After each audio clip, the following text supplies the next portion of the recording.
Beyond the newsroom, where untold story is revealed.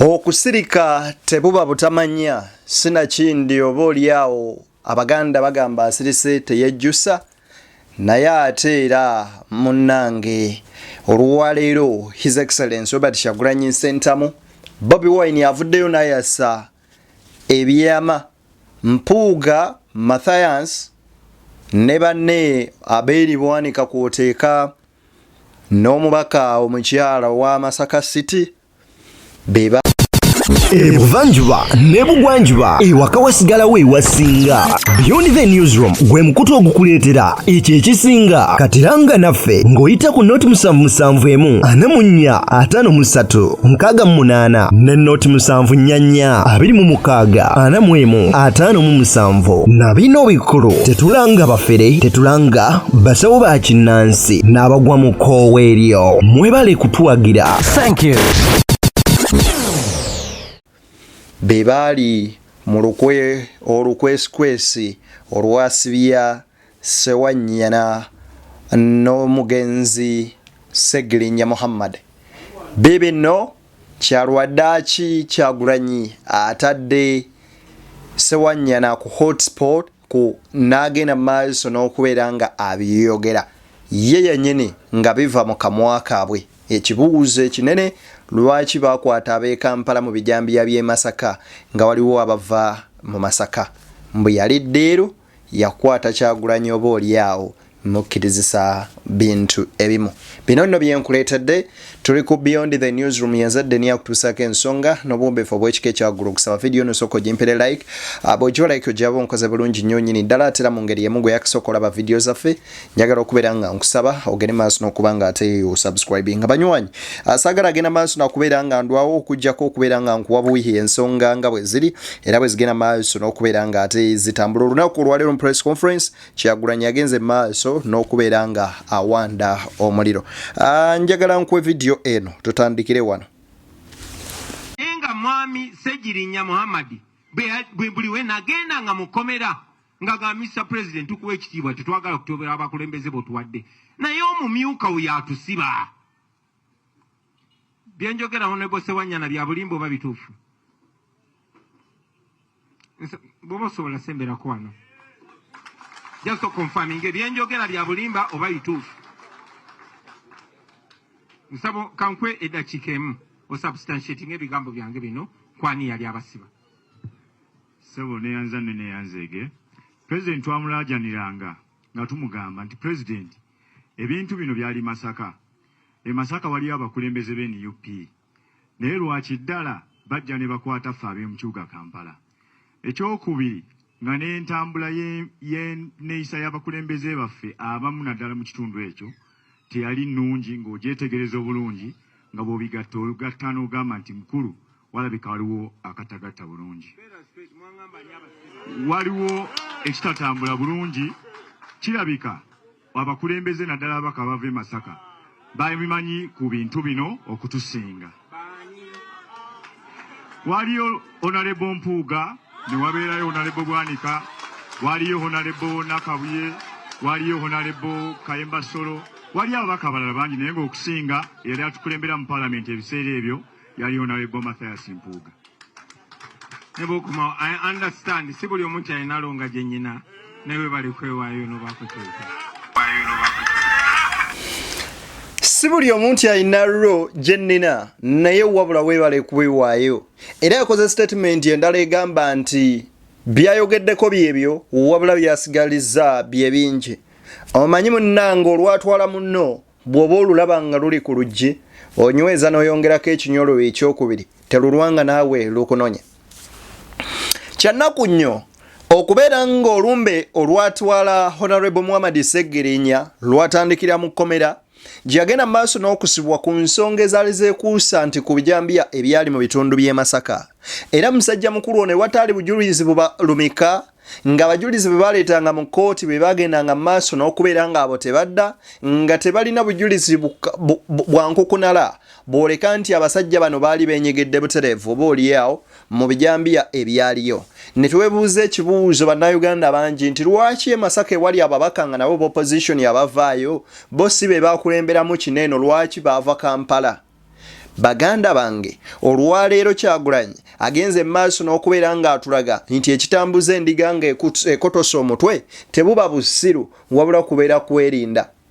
Kaakati olwaleero olw'obusungu obungi bw'ayina ng'abaana be bonna abali ku lusegererwe okuli Eddy mutwe okuli musajja mukulu Bagadafi okuli ba Akirewo Kivumbi n'abaana abalala bonna abagenze maaso n'okwatibwa Kyalwaddaaki yavuddeyo alaga ensi ekituufu kyasirikidde munda mu ye nga tetunnalowooza ku kiri eky'ebitaano. Jjukira nti bantu bangi bw'owulira enjogera zaabwe bawaiso Alex Mufumbiro n'abalala babadde nga bavayo nga batuga mwenno mumanyi bitaano ne wabula ebitaano it was just a sparking moment eyatujjirako okulaba nti Mpuuga ayina ensobi wabula Kyagulanyi alina ze yali yamulabamu edda ng'era anoonyaako kantu kanaamukwatirako agende maaso n'okubeera nga oba oliawo amunaabira mu ngalo. Kaakati bino ebintu byaliwo nga n'ebyebitaano tebinnaba ekitegeeza ekintu ekyasinga okuluma Kyagulanyi wakati we ne Muhammad Ssewanyana nga tannafa wateekwa okuba nga waliwo conversation nnene olw'okuba Ssewanyana musajja wattu akyali mulamu tayinza kuvaayo genda mu maaso kwasanguza basajja bano kubanga naye aba akimanyi obulamu bwe buli mu kasuubo. Baganda bange bannange omanya Abaganda batugamba nti emmwanyi gye weesiga yeetabaamu mulamwa. Abantu be bandibadde beesiga ne tugamba katuzimbire kuzina empagi ekibiina ng'abantu abaludde mu byobufuzi abantu abakulu ab'ensa weesanga ng'ate oba oliawo be bakoze by'otasuubira. Kaba kaseera kannaku nnyo ng'okuba ne bakadde baffe be tusuubira okutulambika ng'ate abato be balina okulambika abakulu. Kaba kaseera kabi nnyo nnyini ddala ng'omuntu gwe weesiga akuli ku lusegere nga ye mulabewo nnambeemu. Wumula Mirembe Muhammad Ssewanyana, you fought a good fight. Naye gwe yagamba mbu Ssewanyana towummula yagamba bwe babanga bamuziika mpawo n'omwagambanga rest in peace wabula yagamba mugambe nti fight hard. Kyandibanga Ssewanyana atandise okululuma n'okulwana ajjeyo biki ebyabateekesa mu kkomera. Eddy mutwe agenze maaso n'okuzuukusa ebintu bingi. Robert Kyagulanyi Ssentamu ayogedde bannamawulire abo ab'olukwesikwesi naani abali emabega okubeera ng'asibye abaana bannakibiina kya National Unity Platform. Wuliriza. Baabiwulira era baabiraba. Abakulu abatwala mu nnono baabiwulira era baabiraba. Eggwanga lyonna n'ensi yonna baabiwulira era baabiraba. Naye era mutabani wa Museveni gwe bayita Muhoozi era nga yakulira amagye kitaawe kyekitiibwa n'obuyinza byamuwa yasigala ng'akyakola buli kyayagala ku Eddy mutwe kuba yagamba bw'aba tannamaliza byayagala kutuusa ku Eddy mutwe tajja mmota. Era ne bwe baabuzza abapoliisi ne bagamba mukama waffe yavuddeyo n'ateeka obubaka ku kibanja kye ekya X oba Twitter so tetulina kye twongerako. Yeeyo Uganda gye tulimu bassebo ne bannyabo. So buli we tujja ne twogera ku nsonga zino twogera ku bantu abaabuzibwawo. Nze kennyini ono Honorable Zaake gwe mulaba abo bajja mu Shidi Kavuma n'abalala bangi baali bawambiddwako. Oyo Nyanzi twali tuwambiddwako ne tutulugunyizibwa ne tukubibwa. Nze akawanga kange baakateekako cracks 2 n'ebirala ebifaanana bwe bityo. Nakati bwe tutyo bwe tuli bassebo ne bannyabo. Bwe twogerera Eddy mutwe ali mu kufa mpola mpola mpola. Sandyagadde bagamba kino ne bassebo ne bannyabo singa Eddy tafuna bujjanjabi bwanjawulo agenda kufa. Nga ffenna tulaba nga bwe byatandise. Kaba kaseera kannaku mu mbeera bweti oba oliawo nga waliwo abatugamba nti twaleeta emirembe era ne tugirabako kale kaba kaseera kannaku nnyo nnyini ddala. Tuli ku Beyond the Newsroom okusaba video eno osooka ogimpere like osharingireko kone muno ne like yo kikulu nnyo kubanga kigiyambako video okubeera nga edduka speed. Ebigambo bya His Excellency Robert Kyagulanyi Ssentamu byayogedde Eddy General Muhoozi Kayine Lugaba sigenda biddamu.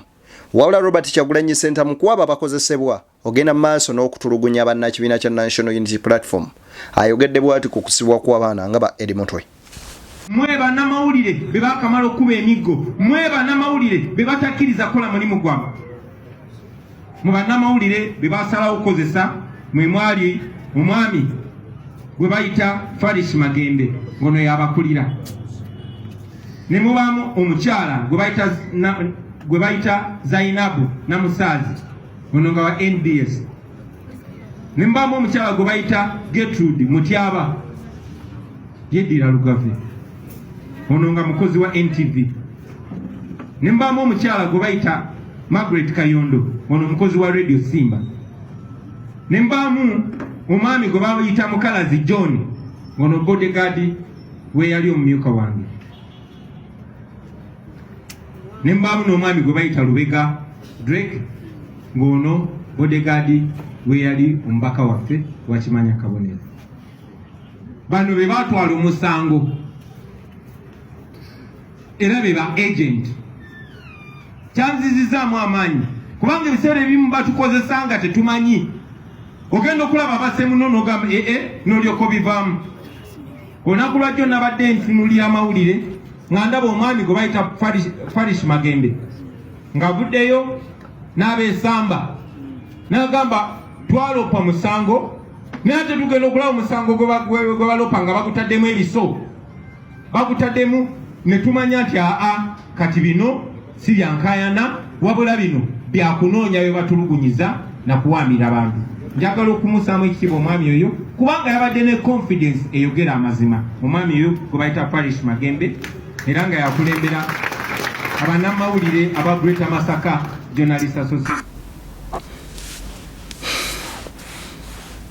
Kibi nnyo okubeera mu state ekozesebwa era kiba kya buswavu nnyo nnyini ddala. Bw'owuliriza amannya agali wano ge gaabo ababadde ku lusegere lwa Robert Kyagulanyi Ssentamu. Ogenda wulira ddoboozi lino no mu background kankuddizeemukko gawulire. Agubaita Margaret Kayondo ono mukozi wa Radio Simba, ne mbaamu omwami gwe bayita Mukalazi John ono bodyguard we yali omumyuka wange Mpuuga.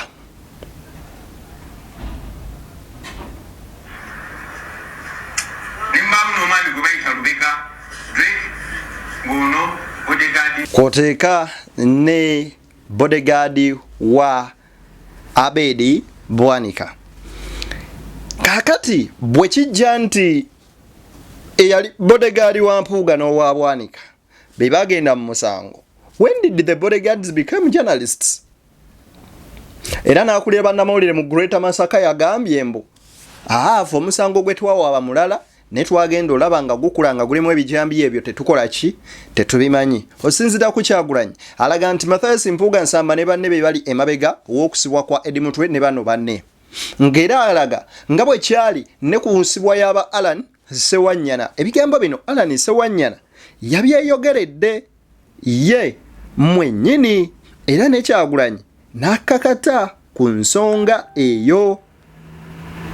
Kakati abantu bano abakozesebwa agaba nnyonnyola baani abakolagananga naffe. Mumanyi eyali amyuka, mumanyi omubaka ava Kimanya Kabonero n'abalala, naye ate ekyennaku nti bakozesa ne bannamawulire, mwe bannamawulire be baakamala okuba emiggo, mwe bannamawulire be batakkiriza kukola mulimu gwabwe, mu bannamawulire be baasalawo okukozesa mwe mwali omwami gwe bayita Farish Magembe ono yabakulira. Kyamazima matuufu kaba kaseera kannaku ng'okusanga bannamawulire abakeera ku makya ne batimpulwa ne bayisibwa ng'ekyokuttale, naye nga mu kaseera ke kamu era wabeerawo n'abalala ababakozesa oba oliawo okukola ensobi n'okunyigiriza omulala. Kati nno nga bwe tulwanirira eddembe lyaffe nga bannamawulire, nga ssemateeka w'eggwanga bwagenda mu maaso n'okubeera nga atuwa ebbeetu erikola emirimu gyaffe, naffe bwe tutyo tugende mu maaso n'okubeera nga tuwa eddembe abantu abalala abo nno betuweereza nabo okubeera n'eddembe lyabwe gw'omulungi agenda mu maaso n'okungoberera. Okusinziira ku article 29 eya constitution y'eggwanga lino, akuwa omwaganya okubeera nga oyogera, omwaganya eri media platforms okugenda mu maaso n'okubeera nga zoperatinga nga ethics zaabwe bwe ziri mu ggwanga lino. Munnayuganda agenda mu maaso n'okubeera nga ongoberera.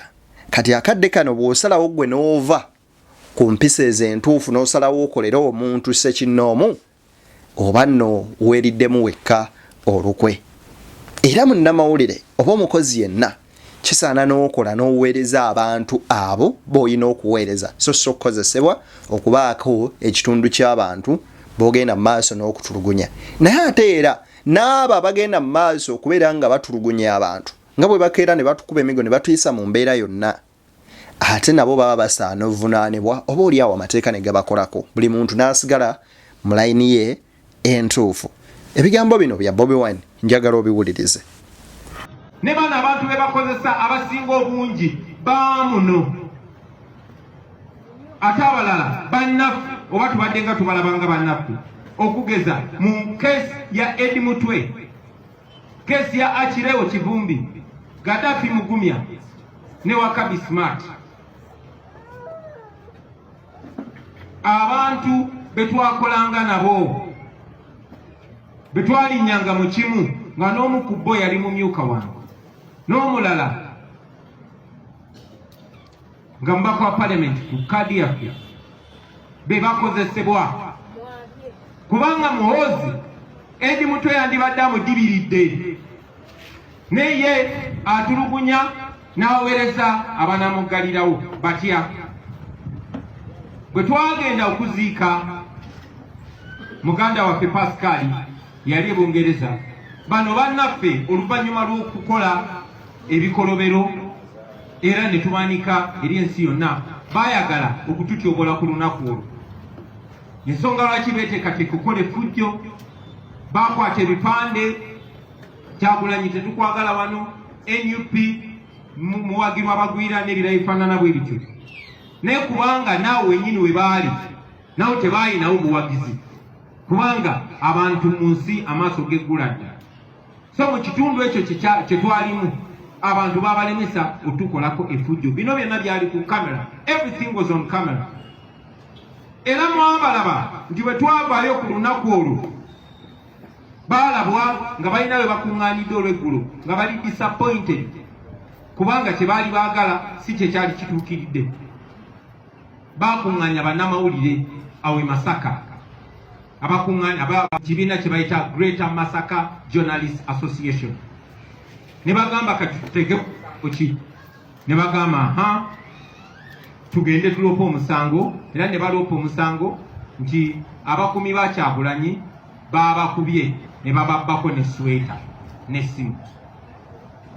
Bwe baloopa omusango ogwo waayitawo ebbanga erikunuukiriza mu mwaka, ye omwaka tegwawera. Kaakati kuba gavumenti ya Museveni teyina musango gwonna gweyinza tusibako. Buli gwe bakutte kuffe, buli gwe bawambye kuffe, either bakutwala ku poliisi ne bagulako ekisango era ekisango kifiiraawo, oba ne bakusuula busuuzi gye basanze nga bwe basuula bano Banyanza. Kati baanoonya omusango gwe batugulako ne bajjukira nti balinayo ba allies baabwe muffe, nti balinayo bannaabwe muffe, era tulina information nti baawuliziganya nabo. Gw'ongamba otya nti ofunye okusoowagana n'omuntu gw'obadde okolagana naye tyabadde mumyuka oba abadde akola ki, naye ate SFC ne drone ze zikunona. SFC ne drone be baanonakirewo n'abulawo ebbanga paka bamusula ku poliisi. bebawamba gaddafi bebawamba smart ne bababuzawo ebbanga paka bwe babasula poliisi. Biba biseera byokka byebyoleka okuwangala kuno kukulabisa ebintu oba oliawo binene bye tulabye ate nga bingi bye tukyalaba. Katusabe Mungu atukkiriza atuwe oba oliawo ekisa n'ekirabo eky'obulamu. Banywanyi ebigambo biibyo bibadde biwanvuko nkusaba obiwulirize ate obeeko kyolowooza. Kiki kyolowooza nga ggwe comment section yejjo tweyimirira mbagaleza bye munjagaliza. Nze Eddy tuli ku BTN Media beyond the newsroom.